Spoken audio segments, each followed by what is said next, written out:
ఈ మొత్తం 9 రాత్రులు చేస్తాం. ఇప్పుడు రాత్రులు అంటే రాత్రి పగలు కలిపి 9 రోజులు చేస్తాం.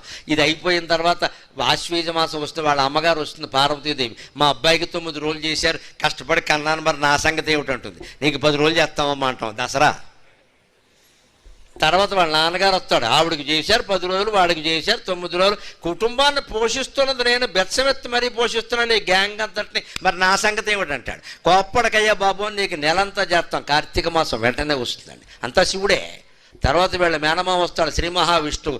రాజకీయాల్లో కుటుంబాలు ఉన్నట్టే మాకు కుటుంబాలు ఉన్నాయి. ఇక్కడ ఎంతసేపు శివుడేనా, నేను లేనా ఇక్కడ. అందుకని మా విష్ణువు నేను వైకుంఠంలో ఉంటా. నా సంగతి ఏమిటంటే తర్వాత మార్గశిర మాసం నెలలాళ్ళు విష్ణు ప్రీతికరంగా చేస్తావమ్మా. అది హిందూ ధర్మం. ఖచ్చితంగా 4 నెలలు వరుసగా వస్తాయి. ఈ 4 వరుసగా వస్తున్నాయి. మీరు చూసుకోండి, భాద్రపద మాసంలో గణపతి, ఆశ్వీజ మాసంలో దసరా, కార్తీక మాసంలో శివుడు, మార్గశిర మాసంలో విష్ణువు. ఒక్కొక్క నెల